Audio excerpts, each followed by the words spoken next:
வாங்க ஆடி மாதம் அம்மன் special recipes பார்க்க போகலாமா? ஆடி 18ஆம் நாள் பச்சைப்பருப்பு பாயாசம். பச்சைப்பருப்பு பாயாசம் ரெடி பண்ணிக்கலாம். நான் 1 டம்ளர் பச்சைப்பருப்பு எடுத்து நல்லா வறுத்து எடுத்துக்கிறேன்.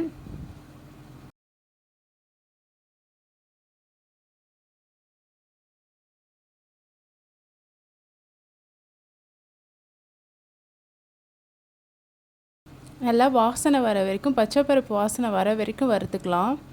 இப்போ நல்லா வாசனை வந்துருச்சு. இதை இப்போ ஒரு குக்கரில் கொட்டிக்கிறேன். இதை ஒரு 3 டைம் கிட்ட நல்லா வாஷ் பண்ணி எடுத்துக்கிறேன். 1 டம்ளர் பச்சைப்பருப்பு எடுத்தால் நான் ஒரு 4 டம்ளர் தண்ணி ஆட் பண்ணிக்கிறேன். ஏன்னா பாயாசம் தானே, கொஞ்சம் தண்ணியாக இருக்கட்டும்ன்றதுக்காக நான் எக்ஸ்ட்ரா 1 டம்ளர் ஆட் பண்ணி 4 டம்ளராக ஆட் பண்ணிக்கிட்டேன். இதை ஒரு 5 விசில் விட்டு எடுத்துக்கிறேன்.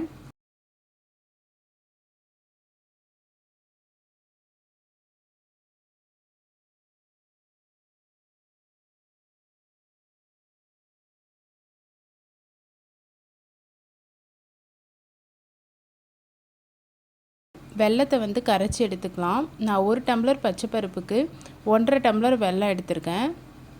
இதை லைட்டாக கரையிற அளவுக்கு தண்ணி ஊற்றிட்டு நல்லா கரைச்சி எடுத்துக்கலாம்.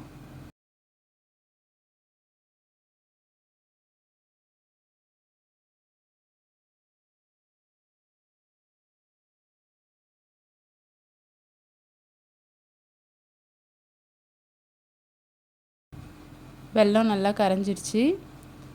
இப்போ ஆஃப் பண்ணிக்கலாம். இப்போ தேங்காய் பால் எடுத்துக்கலாம். திருவின தேங்காவை போட்டு லைட்டாக தண்ணி ஊற்றி மிக்சியில் தேங்காய் பால் எடுத்துக்கலாம். 1 டம்ளர் அளவுக்கு நான் தேங்காய் பால் எடுத்துக்கிறேன்.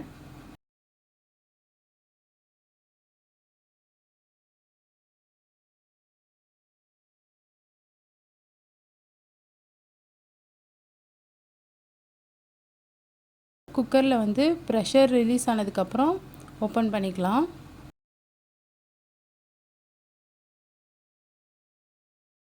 பச்சைப்பருப்பு நல்லா வெந்துடுச்சு.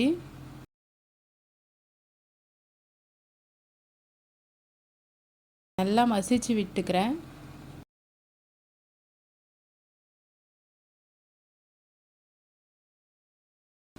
இதே பச்சைப்பருப்பை ஊற வச்சும் செய்யலாம். நான் ஊற வைக்காமல் வறுத்துட்டு அப்படியே குக்கரில் வேக வச்சுட்டேன். நல்லா மசிச்சு விட்டுட்டேன். இந்த அளவுக்கு இருந்தால் நல்லாயிருக்கும். நல்லா வாயில் கடிப்படும் போது சாப்பிட்றதுக்கு இன்னும் டேஸ்ட்டாக இருக்கும். ஆல்ரெடி கரைச்சி வச்சுருக்க வெல்லத்தை வடிகட்டி ஊற்றிக்கலாம்.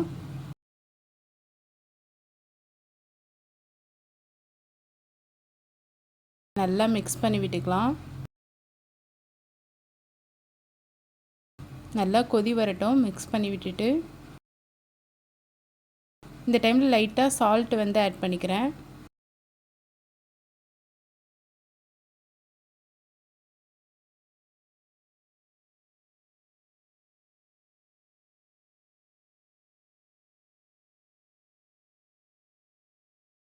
ஒரு டம்ளர் தேங்காய் பால் ஆட் பண்ணிக்கிறேன்.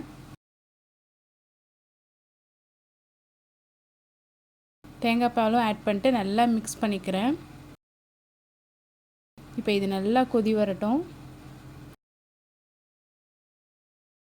நெய்யில் முந்திரி திராட்சையை வறுத்து எடுத்துக்கிறேன்.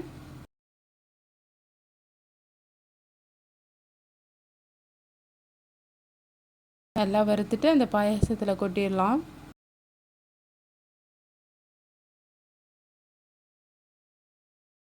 தேங்காவை வறுத்து எடுத்துக்கலாம்.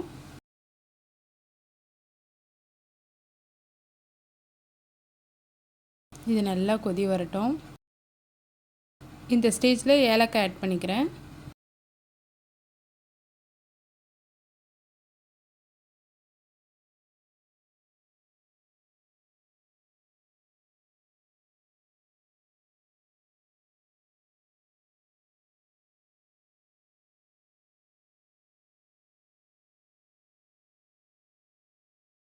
வறுத்த தேங்காவையும் அதில் கொட்டிக்கிறேன். கொட்டிட்டு அப்படியே ஒரு 5 மினிட்ஸ் கிட்ட நான் அப்படியே கொதிக்க விட்டுக்கிறேன்.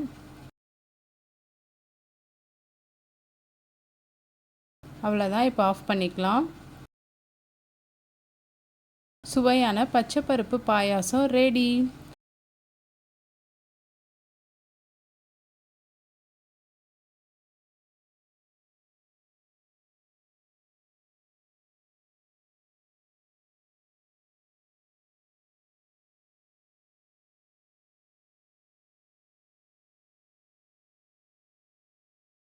ஆடி மாதம் அம்மன் ஸ்பெஷல் ரெசிபீஸ் பார்க்க என் சேனலை ஃபாலோ பண்ணிக்கோங்க. டெய்லி ஈவினிங் 6 o'clock என் கூட நீங்களும் அம்மனை வழிபடுங்க. நல்லதே நடக்கும்.